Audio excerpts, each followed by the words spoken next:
तो होता है। आप अपने आप को बदल सकते हैं अगर आपके अंदर क्षमता है तो। किसी की सहारे की जरूरत नहीं है, किसी की सहारे की इस धरती पे जरूरत नहीं है। अगर आपके अंदर हौसला हो, आपके अंदर पावर है कुछ कर जाने की, तो इस धरती पे हर आदमी एक एकलव्य है। गुरु की जरूरत नहीं है। एकलव्य ऐसा आदमी था कि मूर्ति का पूजा कर कर और दुनिया का सबसे बड़ा धनुधारी बन गया। कोई जरूरी नहीं है, रामायण पढ़ने से कोई विद्वान नहीं होता है।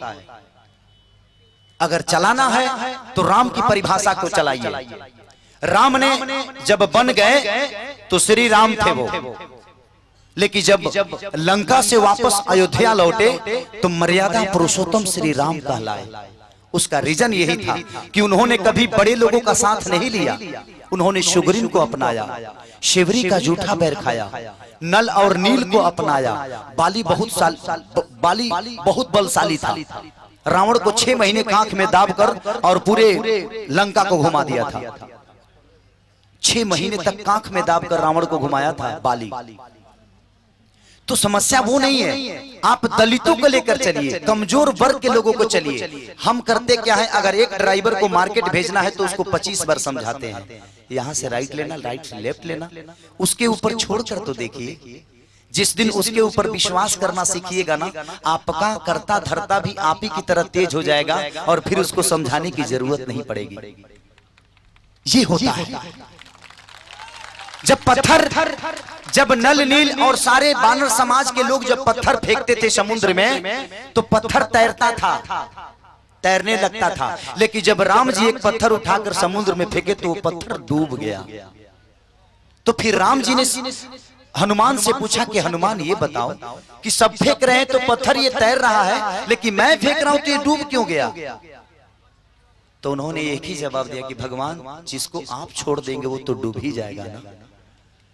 ये तो पत्थर है, जिसको आप छोड़ देते हैं वो डूब जाता है, तो वो क्यों नहीं डूब जाएगा? तो उन्होंने दलितों को लेकर चला, कमजोर वर्ग के लोगों को चले, इसलिए यहां से वो राम बनकर गए थे। लेकिन जब लौटे तो मर्यादा पुरुषोत्तम श्री राम कहलाए। तो ये होता है। तो जीवन में कमजोर वर्ग के लोगों को लेकर चलिएगा। किसी अमीर के घर पे जाइएगा ना तो पानी पिलाने में 1.5 घंटा लगता है भाई, वो पानी लाने में 1.5 घंटा लाएगा। लेकिन किसी गरीब के घर पे जाइएगा तो बासी रोटी ही लेकर आएगा, भैया 2 रोटी खा लीजिए, आप बहुत भूखे होंगे। तो ये होती है गरीबी।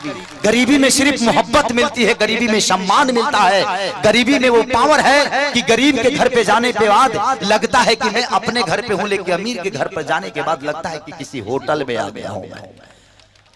ये होता है। तो गरीबों को लेकर चलिए, गरीबों को अनादर कभी मत करिए, उसका आदर करिए, उसका सम्मान करिए। अगर आपके पास 10 रुपये बचते हैं तो किसी गरीब को खिला दीजिए। जीवन में वो 10 रुपया कभी आपको 10 करोड़ कमाएगा। इसीलिए मैं गरीबों का मदद करता हूँ, हम दर्दों का हमदर्द बनता हूँ। जिसको दर्द होता है उसका मरहम बन के उसके पट्टी बन जाता हूँ और उसके जीवन में साथ चलता हूँ। और हमेशा चलना सीखिए आप लोग। अपने आप को हमेशा, जो आदमी लड़ता है वो क्रांतिकारी कहलाता है। हम एक नेता का झंडा लेकर अपने सर पे बांध लेते हैं कि ये हमारे जात का आदमी है। किसी दिन आप भी जिस दिन खुद का झंडा बनाकर खड़ा होइएगा ना, तो लड़ना है तो क्रांतिकारी बन के लड़िए। किसी का झंडा लेकर घूमने की जरूरत नहीं है। आप कमाइएगा तो ही खाइएगा। आज चुनाव है, सब आदमी अपना अपना झंडा देकर आपको बुर्बक बना के कौन विकास करता है? कोई नहीं। जब आप कमाइएगा तभी ना खाइएगा जी। तो जब कमाइएगा तभी खाइएगा, तो हम किसी के पीछे भागेंगे क्यों?